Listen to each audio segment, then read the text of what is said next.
The morning light filtered through the French doors of the bridal suite, casting everything in that golden glow you see in wedding magazines. And for a moment, I actually believed this would be the perfect day I'd dreamed of since childhood. My dress hung like a cloud of silk and lace against the mahogany armoire, my grandmother's pearls caught the sunlight on the vanity, and outside, the gardens of the Rosewood Manor looked like something from a fairy tale. I'm Isabella Moreno, and in 3 hours I would become Isabella Blake, married to the man who made me believe in forever. Maya Torres, my best friend since college, burst through the door carrying coffee and that infectious energy that always made everything feel possible. "Bella," she squealed, setting down the tray and grabbing my hands, "today is the day you've been planning for 2 years, and honey, you look absolutely radiant already." Her dark eyes sparkled with genuine joy, the kind of happiness that comes from watching someone you love find their person. We'd been through everything together: late night studying biochemistry, failed relationships, family drama, and having her here felt like the missing piece clicking into place. Before we jump back in, tell us where you're tuning in from, and if this story touches you, make sure you're subscribed, because tomorrow I've saved something extra special for you. The door opened again, and my mother Camila entered, followed by my sister Sophia, both carrying garment bags and wearing those careful smiles that meant they were on their best behavior. "Mija," my mother said, her voice softer than usual.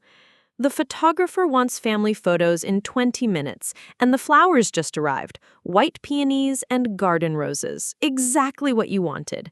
She kissed my cheek, and for a moment I caught a whiff of her familiar perfume, the same scent that had comforted me through childhood nightmares and celebrated all my achievements.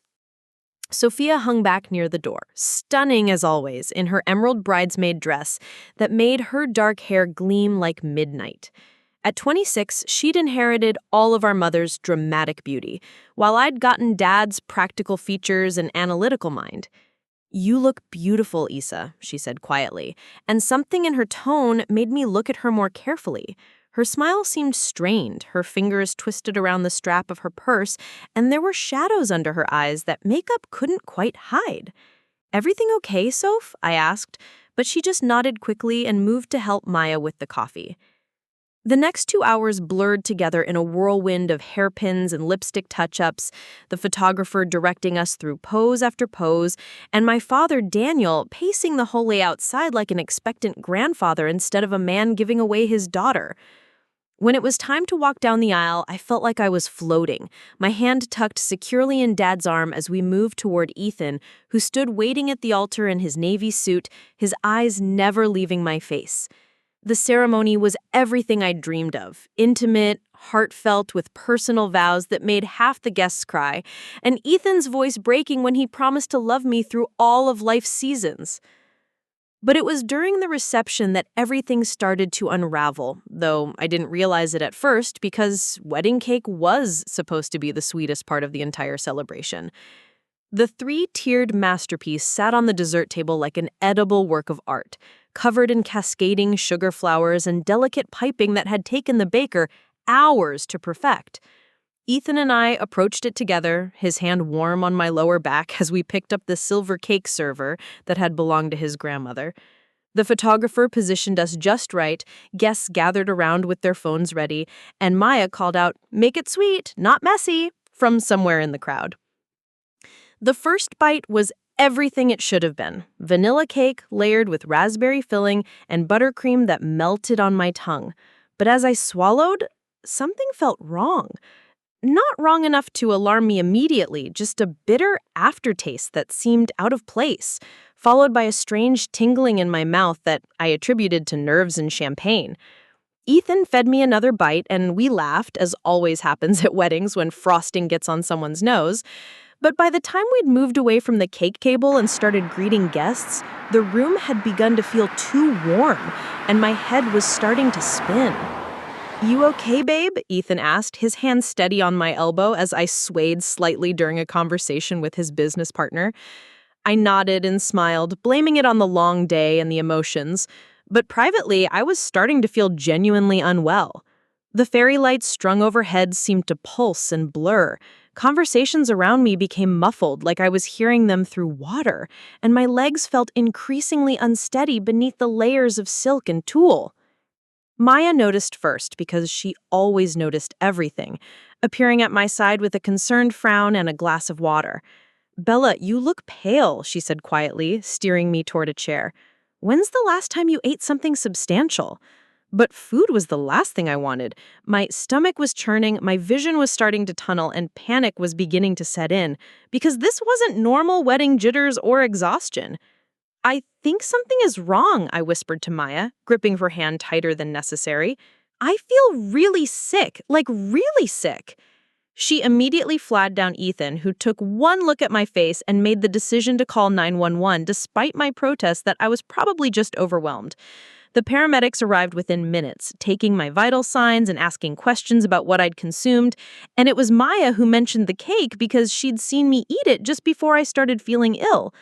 As they loaded me into the ambulance, my beautiful wedding reception continuing in shocked whispers behind me, I caught sight of Sophia standing near the dessert table.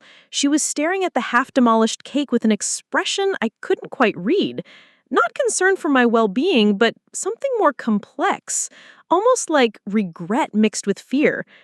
The ambulance doors closed before I could process what I had seen, but that image would haunt me in the days to come when the truth finally emerged.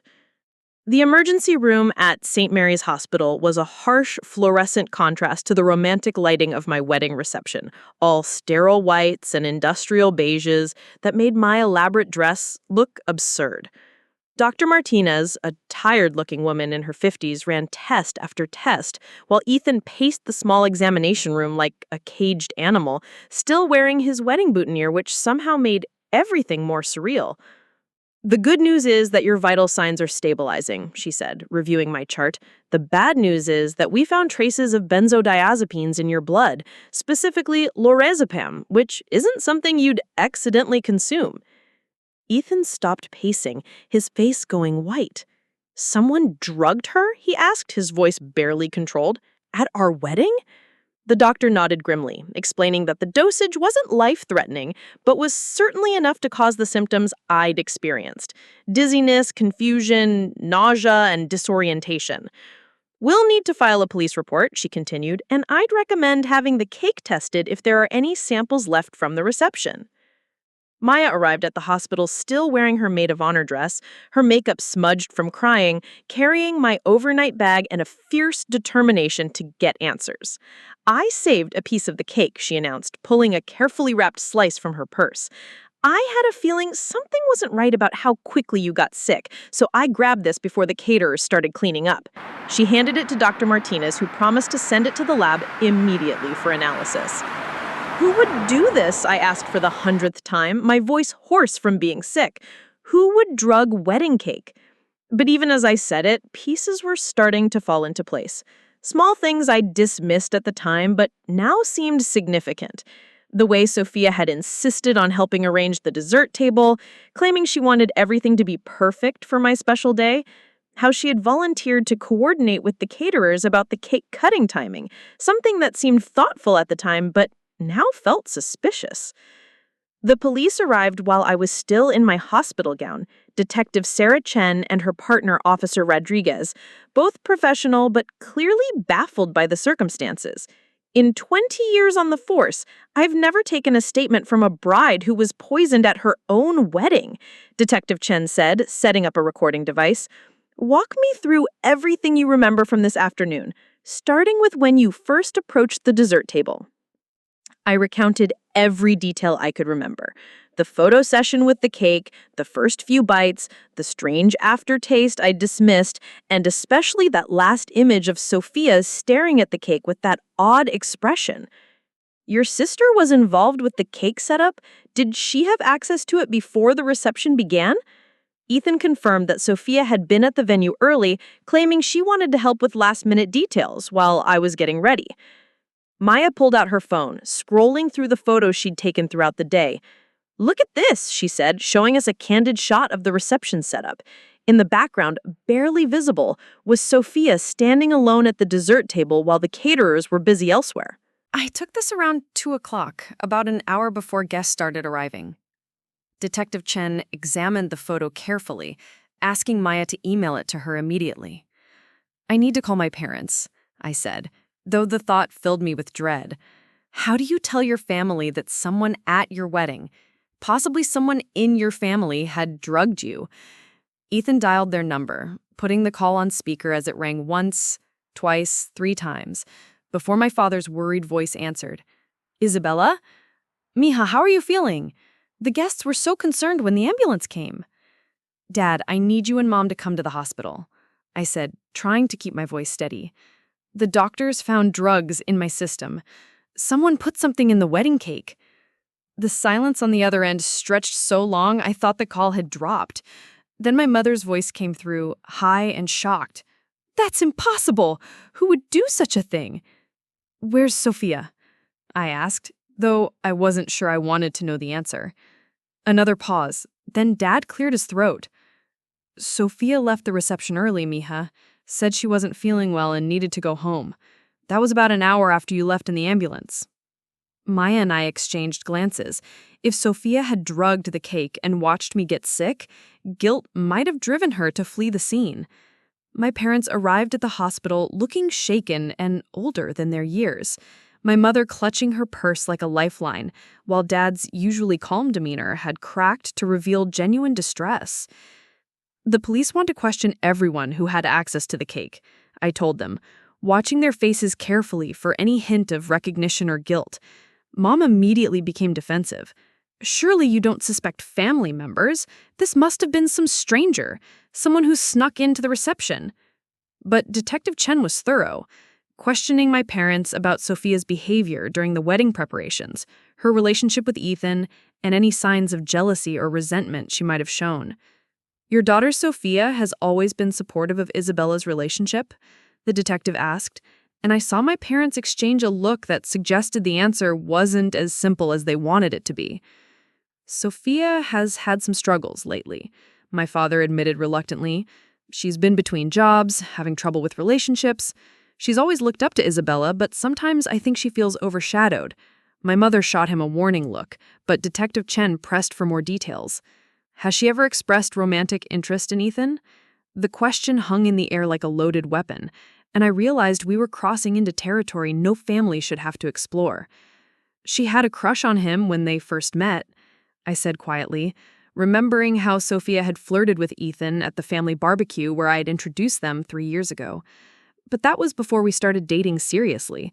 I thought she'd moved past it. Maya squeezed my hand, her expression grim.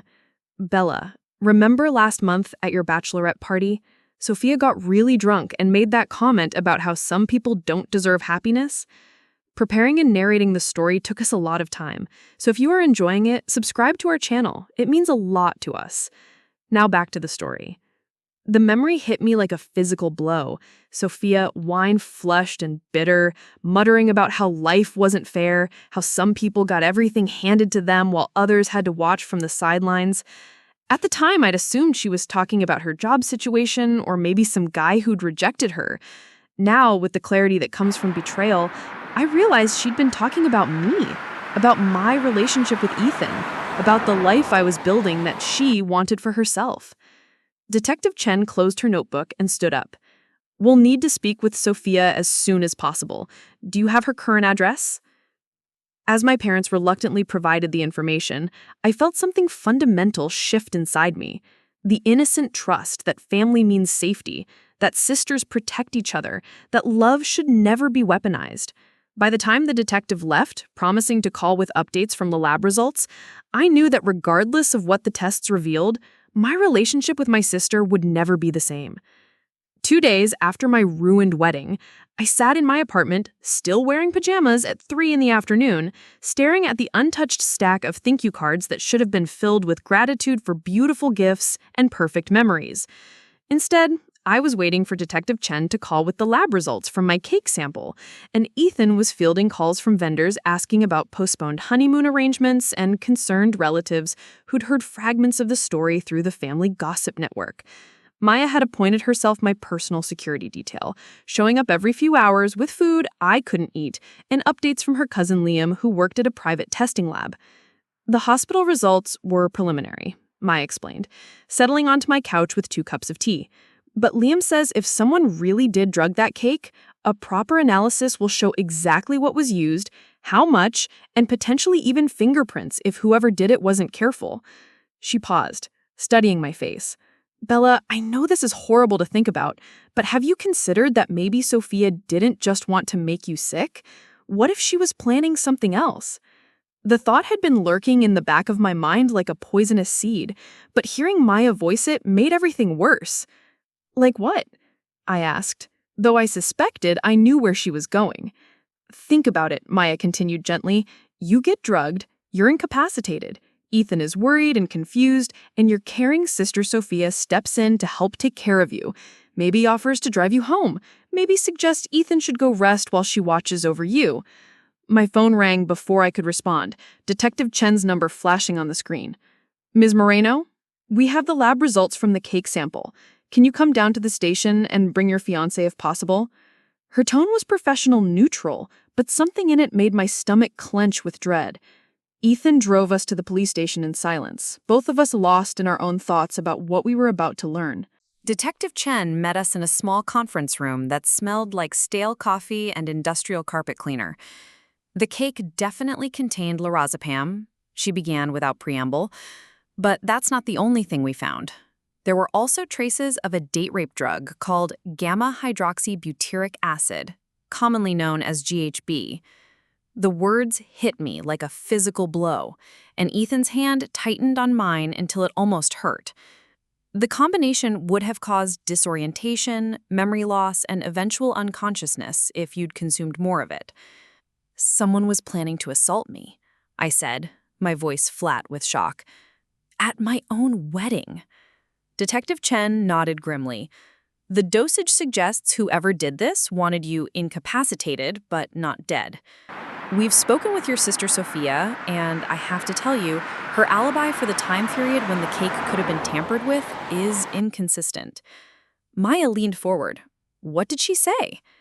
Detective Chen consulted her notes. Initially, she claimed she was helping with floral arrangements in the bridal suite during the setup period. But when we checked with the florist and other witnesses, no one remembers seeing her there. She then changed her story to say she was making phone calls outside, but her cell phone records don't support that either. Did she admit to anything? Ethan asked, his voice tight with controlled anger. She denied any involvement, but she became very agitated when we mentioned the drug combination. She also asked specifically whether you'd mentioned her name to us, which struck us as odd. Detective Chen paused, choosing her words carefully. Mr. Blake, I need to ask you directly, has Sophia ever made inappropriate advances toward you or expressed romantic interest? Ethan was quiet for a long moment, and I realized he was remembering things he'd dismissed or rationalized away. She's always been very friendly, he said slowly, maybe too friendly sometimes. At family dinners, she'd sit next to me, find excuses to touch my arm when she talked. Isabella always said that was just Sophia's personality, that she was naturally affectionate. What else? Detective Chen prompted, and I could see Ethan struggling with whether to voice his suspicions. Last month, she texted me directly about wedding planning stuff instead of going through Isabella, said she wanted to surprise her sister by helping coordinate some details. I thought it was sweet, but looking back, it gave her information about timing, vendors, access to the venue. My phone buzzed with a text message, and when I looked at the screen, I felt the blood drain from my face. It was from Sophia. Isa, I heard you're talking to the police about me. We need to talk before you say something you'll regret. I have information about Ethan you might find interesting. Maya read the message over my shoulder and immediately grabbed the phone. Don't respond to that, she said firmly. Show this to Detective Chen right now. This could be considered intimidation of a witness, Detective Chen said after reading the text. We're going to need to bring Sophia in for formal questioning, and I'd recommend you consider getting a restraining order. She paused, looking between Ethan and me. There's something else you should know. We ran a background check on your sister, and she has a sealed juvenile record.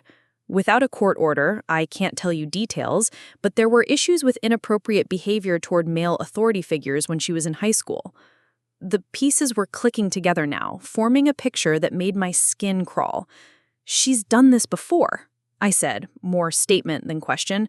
Detective Chen nodded. We're working to unseal those records, but it's a process. In the meantime, I want you both to be very careful. Someone who would drug a wedding cake and potentially plan an assault isn't going to give up easily. As we left the police station, my phone rang again, my mother's number this time. Isabella, mija, what's happening? Sophia is here crying, saying the police think she poisoned you. This is insane. She's your sister. She loves you. But for the first time in my life, I found myself questioning everything I thought I knew about love and family loyalty. Mom, the lab confirmed there were drugs in the cake. Someone put them there, and Sophia can't account for her time when it happened. She was probably just nervous about the wedding going perfectly, my mother insisted, her voice taking on that sharp edge it got when she felt criticized. You know how she wants to please everyone. This is a misunderstanding that's getting blown out of proportion.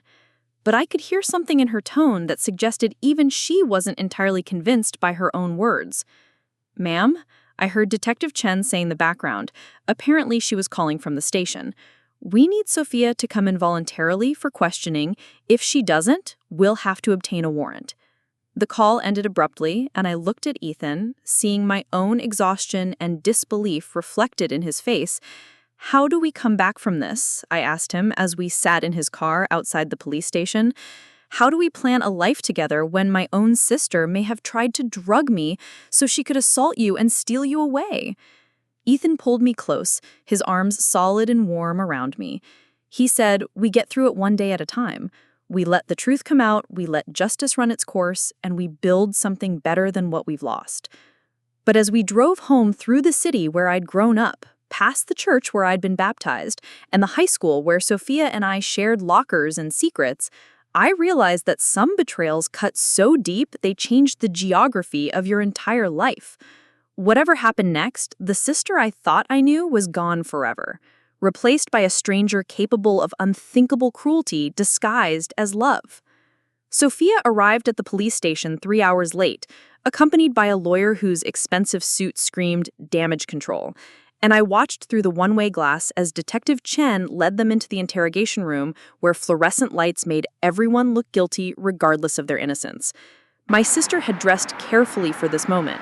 Soft pink sweater, minimal makeup, hair pulled back in a way that made her look younger and more vulnerable, the same calculated innocence she'd perfected in childhood whenever she'd broken something valuable and needed to avoid punishment. Miss Moreno, Detective Chen began, her voice professionally neutral as she activated the recording equipment. You understand you're here voluntarily to discuss the events at your sister's wedding reception where drugs were found in the cake.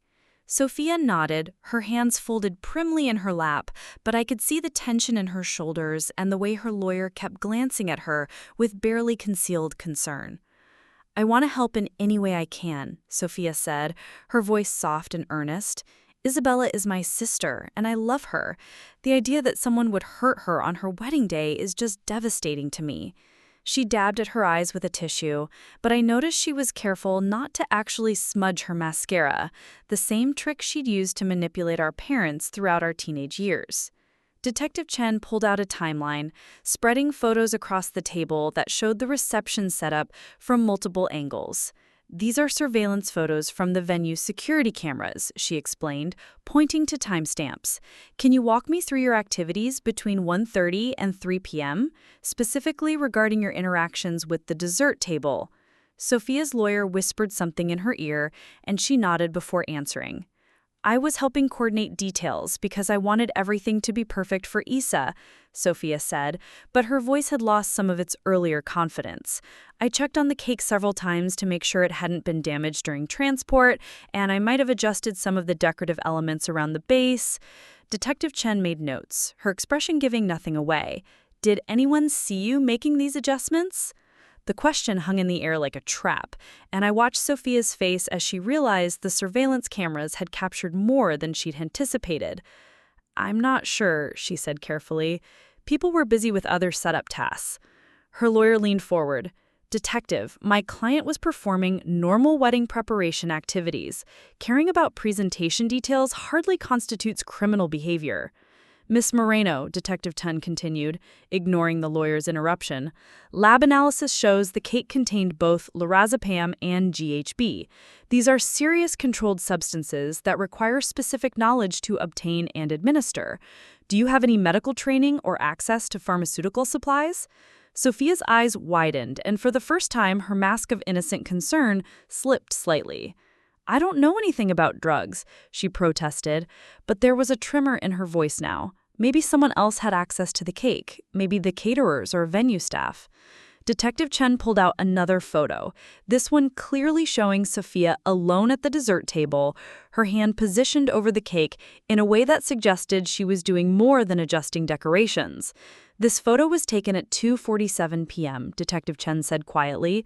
The angle suggests you were reaching toward the top tier of the cake, not the decorative base. What were you doing in this moment? Sophia stared at the photo, and I could see her calculating how much the camera had captured, how much she could deny versus what the evidence would prove. I was checking the stability of the layers, she said finally, but the lie sounded hollow even to me. Wedding cakes can shift during transport, and I wanted to make sure nothing would collapse during the cutting ceremony.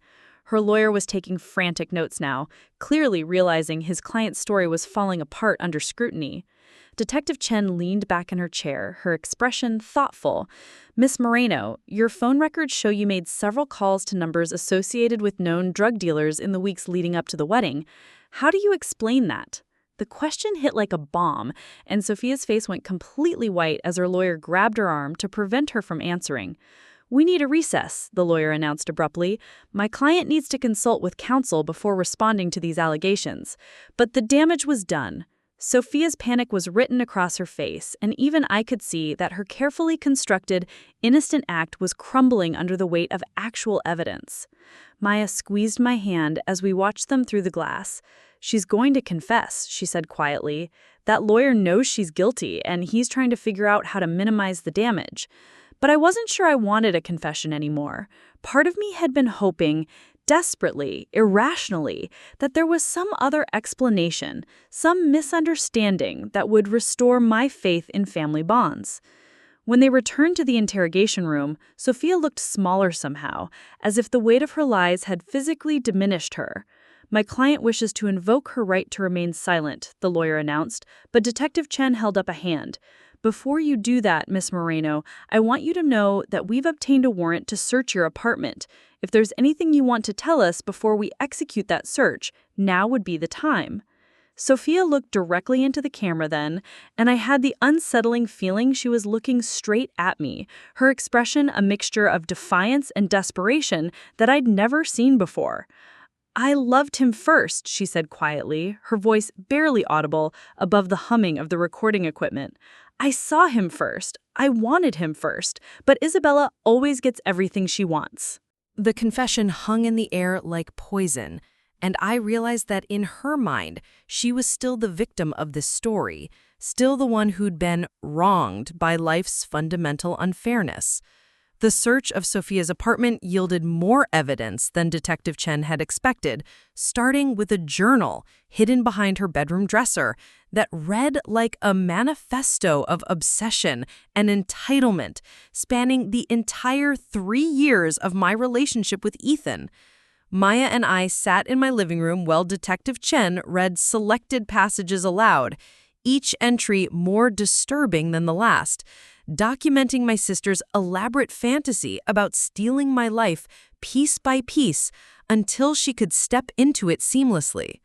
March 15th, 2 years ago, Detective Chen began, her voice clinical as she quoted from Sophia's own handwriting.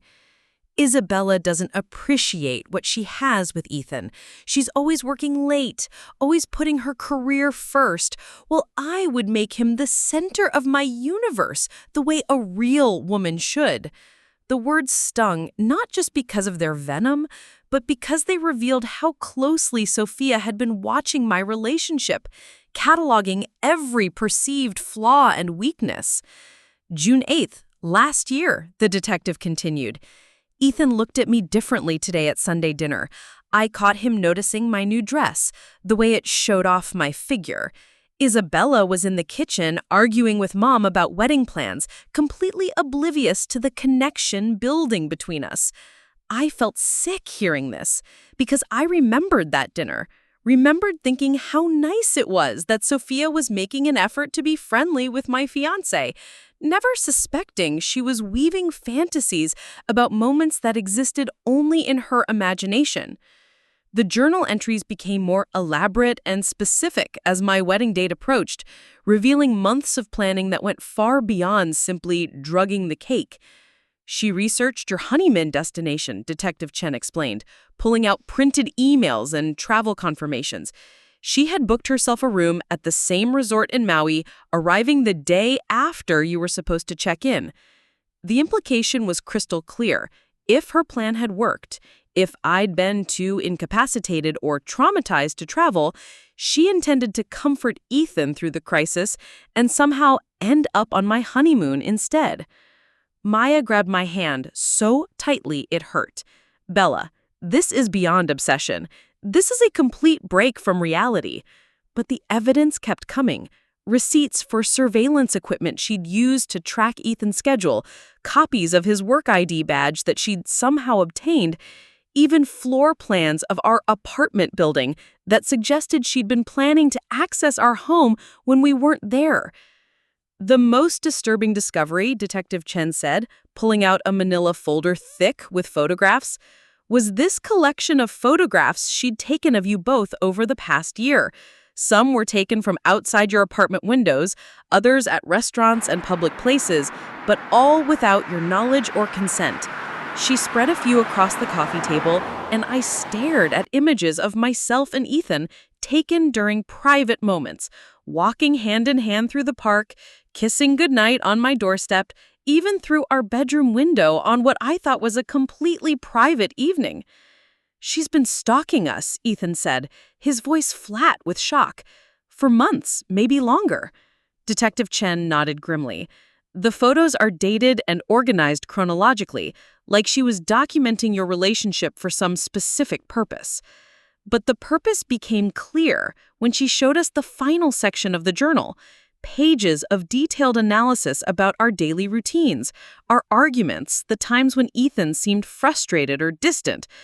She was looking for vulnerabilities, I realized, reading over the detective's shoulder as she pointed to entries that analyzed my work stress, Ethan's occasional complaints about my long hours, even speculation about our physical relationship based on observations she'd made through our windows. My phone rang, interrupting the horrifying catalog of evidence, and when I saw my mother's number, I almost didn't answer. But Detective Chen nodded encouragingly, so I put it on speaker. "Isabella, mija, I just heard from Sophia's lawyer," my mother said, her voice strained and higher than usual. "This is all getting out of hand. Surely we can work this out as a family without involving courts and criminal charges." "Mom, she drugged me," I said, my voice stronger than I felt. "She's been stalking Ethan and me for over a year. She planned to assault me on my wedding night." The silence on the other end stretched so long, I thought the call had dropped. Then my mother's voice came back, smaller and more uncertain. "There has to be some explanation, some misunderstanding." "Mrs. Moreno," Detective Chen interjected, "we have extensive physical evidence of premeditation and criminal intent. This isn't a family misunderstanding. This is serious criminal behavior that could have resulted in sexual assault or worse." Another long pause, then my mother's voice again, this time with an edge of desperation I'd never heard before. "She's pregnant," my mother said quietly. "Sophia is pregnant, and she says it's Ethan's baby." The words hit the room like a bomb, and I felt the world tilt sideways as this new information rearranged everything I thought I understood about the situation.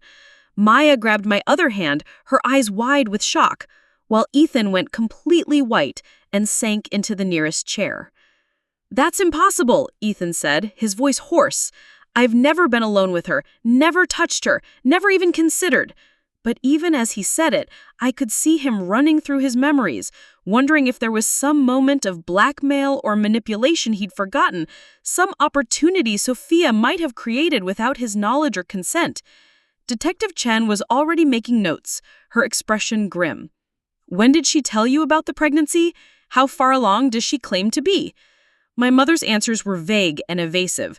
Sophia had apparently revealed the pregnancy only after being questioned by police, claiming it was early stages and she'd been keeping it secret until after my wedding to avoid overshadowing my special day. Mrs. Moreno, Detective Chen said carefully, given what we've discovered about your daughter's behavior, I'd strongly recommend that you encourage her to submit to a paternity test. If she's telling the truth about the father, then Mr. Blake needs to know. But if she's lying, This could be another form of manipulation designed to complicate the criminal case against her. After the call ended, we sat in stunned silence as the full scope of Sophia's plan became clear.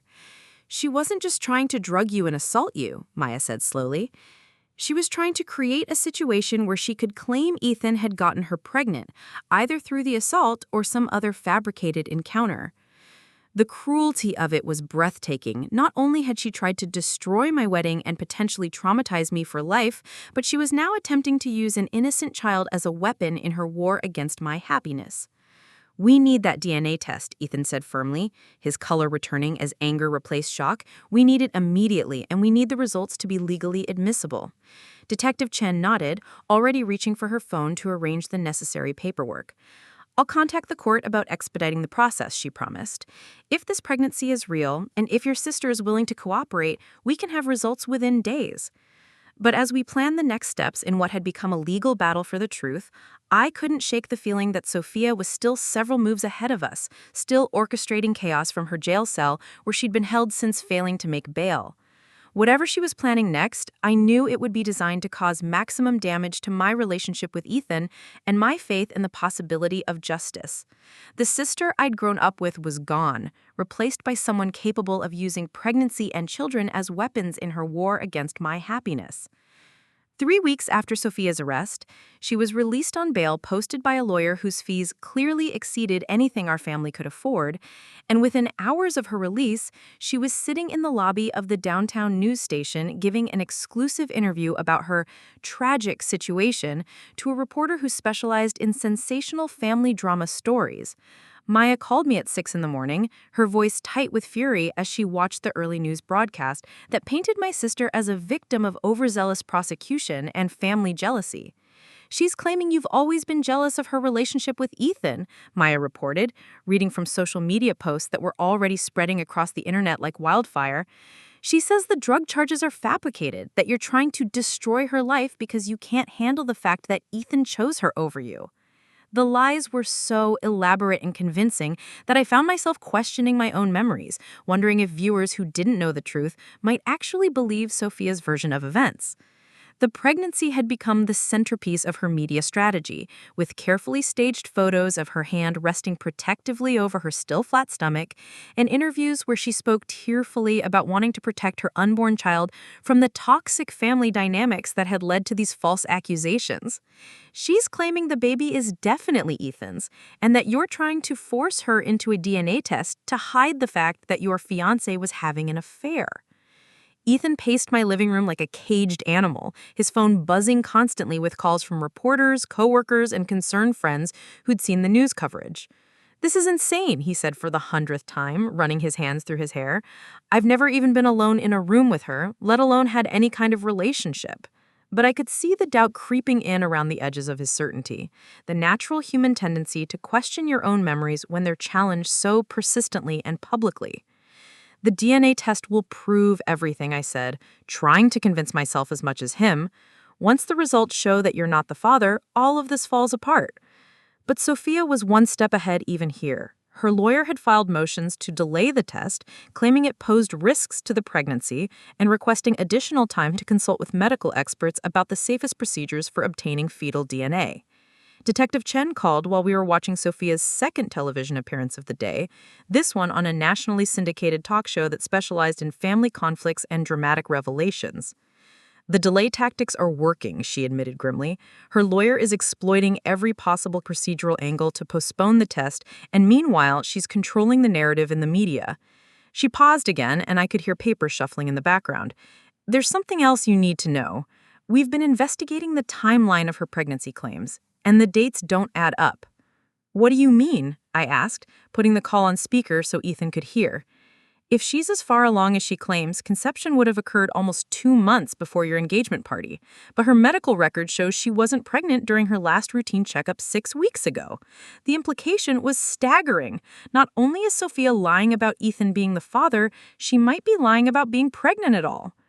Is she faking the entire pregnancy? Maya asked, her voice sharp with disbelief. Detective Chen was cautious in her response. We're looking into it, but proving a fake pregnancy is complicated, especially in early stages when physical signs are minimal. She paused again. However, we've discovered something interesting about that expensive lawyer. His fees are being paid by someone other than your family. The revelation sent chills down my spine as I considered the implications. Someone is funding her legal defense, I asked? Someone who wants to see this case delayed and complicated? Detective Chen confirmed that the payments are coming through a shell company, making it difficult to trace the actual source. But the amount suggested someone with significant financial resources was invested in helping Sophia avoid consequences for her crimes. Who would do that? Ethan wondered out loud. Who benefits from destroying our relationship and protecting Sophia? But even as he asked the question, I was remembering details from our engagement party. Older men who'd seemed overly interested in talking to Sophia. Business cards exchanged with people I didn't recognize. Conversations that stopped abruptly when I approached. Maya pulled out her laptop and started searching through the photos from that night, zooming in on background figures and comparing faces to local business directories and social media profiles. "Look at this," she said, pointing to a photo of Sophia deep in conversation with a man in an expensive suit who I vaguely remembered as someone's plus one, Robert Hastings. He owns a chain of upscale restaurants and has a reputation for inappropriate relationships with much younger women. "You think Sophia was having an affair with a married businessman?" I asked, studying the photo more carefully.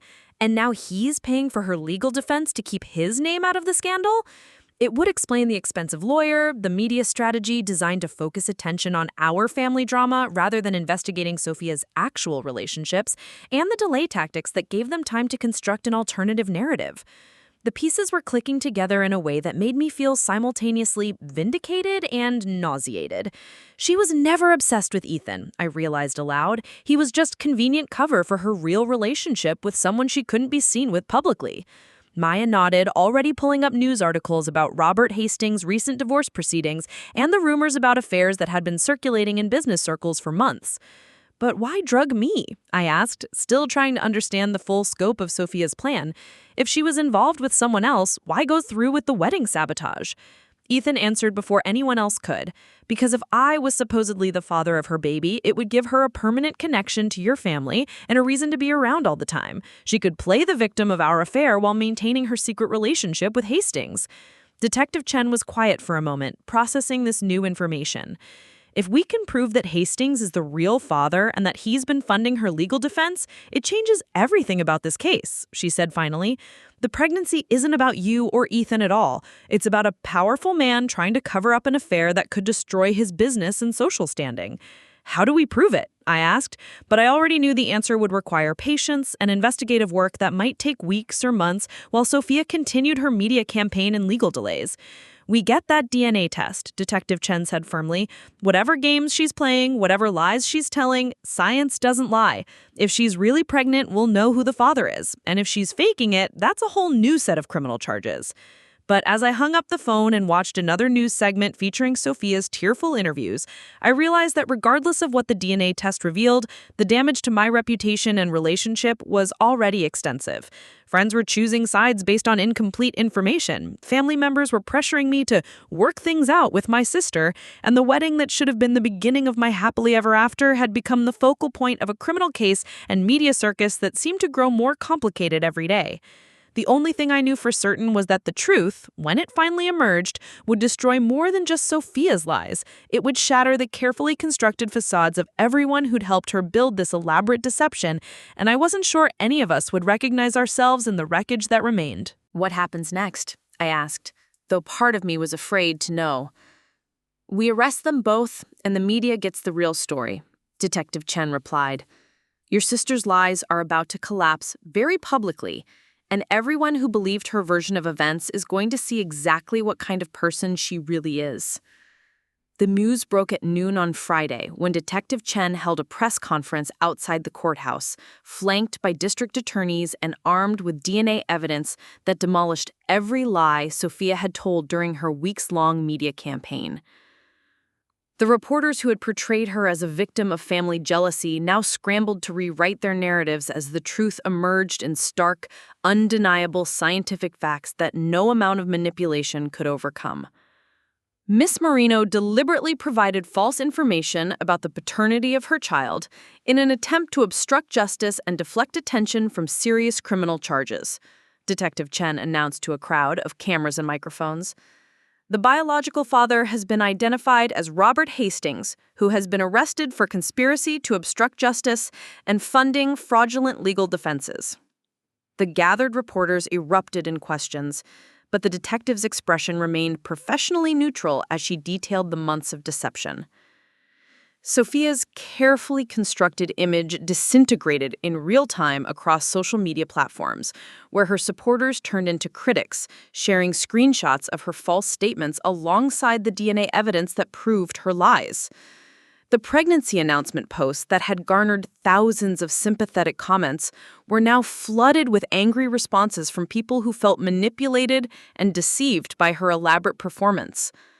Robert Hastings' business empire began crumbling within hours as news outlets dug deeper into his financial records and discovered a pattern of using company funds to silence women who threatened to expose his affairs.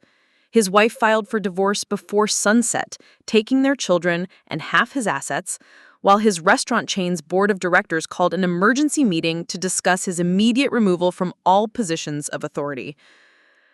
Maya showed me her phone where #SophiaLied was trending nationally, with thousands of people sharing their own stories of manipulation by family members and false pregnancy claims. She's become a cautionary tale, Maya said, scrolling through post after post of people expressing outrage at Sophia's willingness to weaponize pregnancy and assault allegations for personal gain. My parents called that evening, my mother's voice smaller and more broken than I'd ever heard it. We're so sorry, Mija, she whispered through tears. We wanted to believe her. We wanted to think this was all some terrible misunderstanding, but the evidence... Her voice trailed off as the weight of Sophia's betrayal settled over our entire family like a toxic cloud that would take years to clear. She's in jail, my father added, his voice hollow with shock. No bail this time. The judge said she's demonstrated a pattern of deception that makes her a flight risk. The irony wasn't lost on me that Sophia, who had spent years resenting my achievements and happiness, had ultimately destroyed her own life in her attempt to steal mine. The tabloid interviews and social media posts that had once painted her as a sympathetic victim now served as evidence of her calculated deception, archived forever as proof of how far she was willing to go to avoid consequences for her crimes. Her perfect life narrative, the loving sister, the innocent victim, the protective mother-to-be, lay in ruins, replaced by the reality of someone whose jealousy and entitlement had driven her to commit increasingly serious crimes.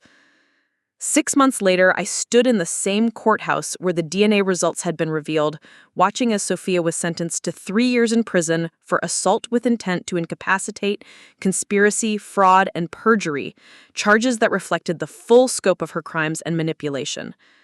She looked smaller in her orange jumpsuit, her elaborate makeup and styling stripped away to reveal someone ordinary and broken, rather than the manipulative mastermind she'd proven to be.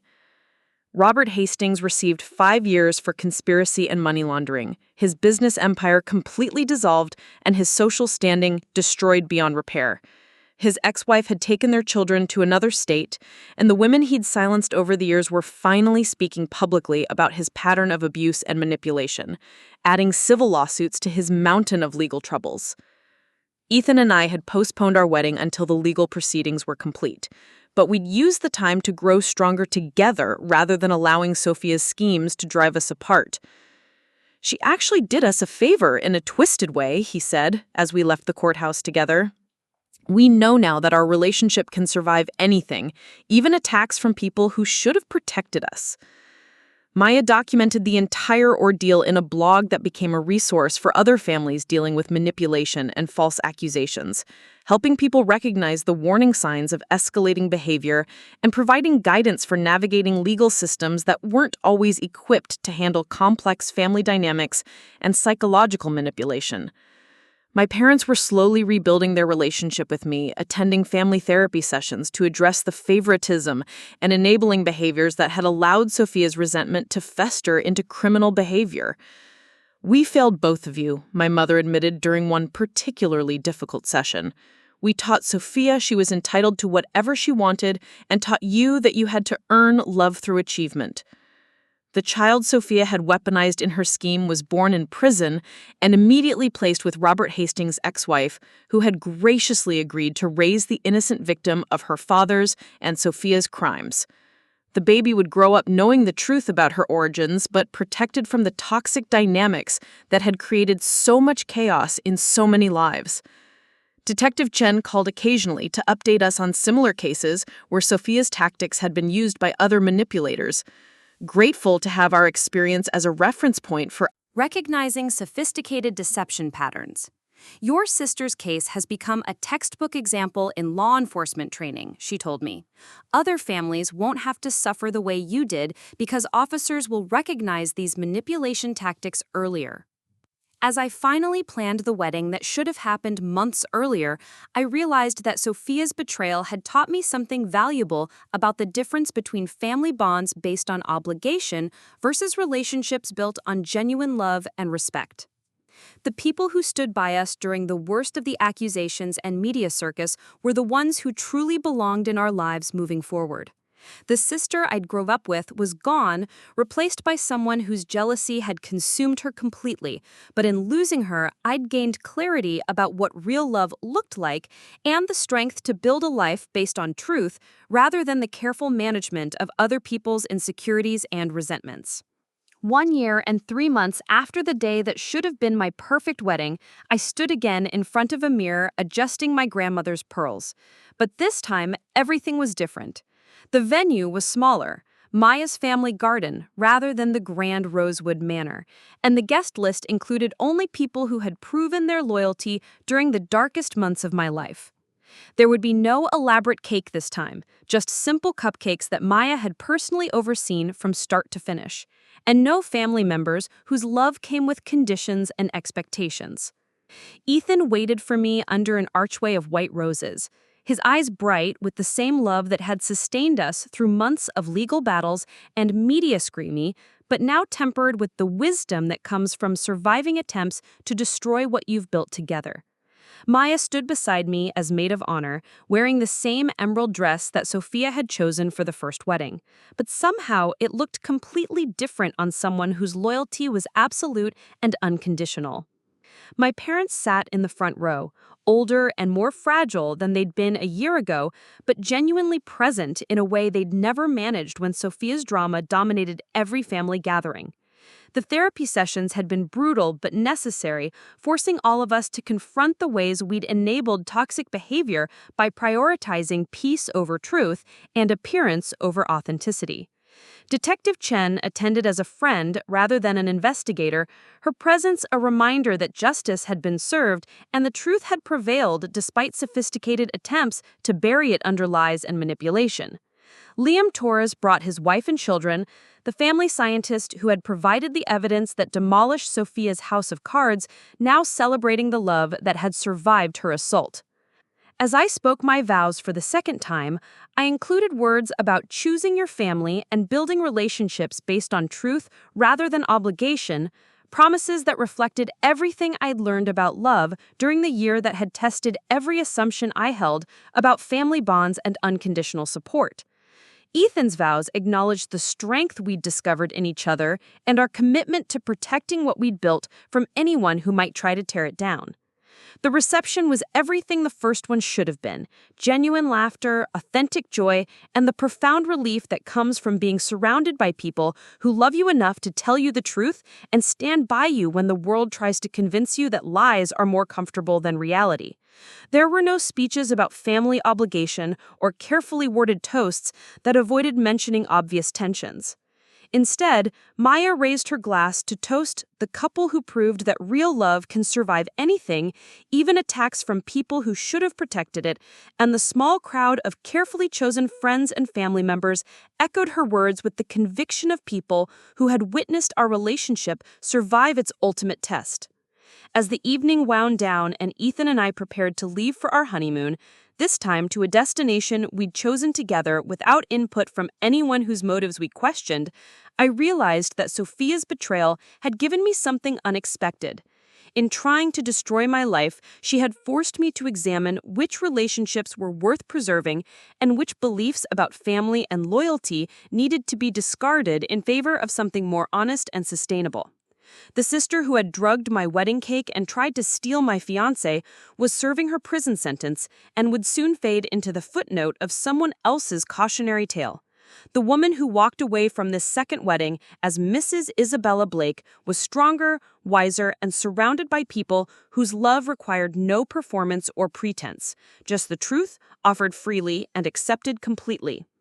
3 months into our marriage, I received a letter from Sophia's prison counselor asking if I would consider participating in her rehabilitation program by writing a victim impact statement that could help her understand the full consequences of her actions. The request sat on my kitchen counter for 2 weeks while I wrestled with feelings I thought were fully resolved: anger, betrayal, but also a strange sort of pity for the sister who had destroyed her own life in pursuit of someone else's happiness. When I finally wrote the letter, it wasn't the angry condemnation I'd expected to pour onto paper. Instead, I found myself writing about the childhood we'd shared, the moments when Sophia had been genuinely loving and protective, and the sadness I felt knowing that her jealousy had consumed all the good parts of who she used to be. I hope you find peace with yourself, and I hope the child you brought into this world never learns to measure her worth by comparing herself to others, I wrote in closing. Ethan found me crying after I sealed the envelope, not from grief, but from the profound relief that comes with finally letting go of anger that had been poisoning my own happiness. "You don't have to send it," he reminded me, but I knew I needed to. Not for Sophia's sake, but for my own peace of mind and the future we were building together. 6 months later, Maya called with news that Sophia had been denied parole, but had earned her GED and was training to become a paralegal, skills she hoped to use helping other women navigate legal systems after her release. The irony wasn't lost on any of us, that the sister who had weaponized the legal system for her own deception was now learning to use it constructively, though I doubted our paths would ever cross again. The child Sophia had used as a pawn in her schemes was thriving with Robert Hastings' ex-wife, growing up in a stable home with siblings who would never know the toxic dynamics that had shaped her biological parents' choices. Sometimes I wondered if she would inherit any of her mother's capacity for manipulation, but mostly I hoped she would be raised with the emotional honesty that might have prevented Sophia's descent into criminal behavior. On quiet evenings, when Ethan and I talked about starting our own family, we often discussed the lessons we'd learned about raising children who felt secure enough in their parents' love that they wouldn't need to steal happiness from others.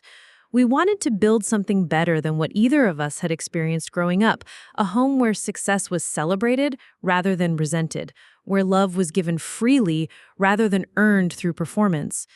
The wedding cake that had nearly destroyed my life became a strange sort of catalyst for discovering who I really was beneath the people-pleasing daughter and conflict-avoiding sister I'd been trained to be.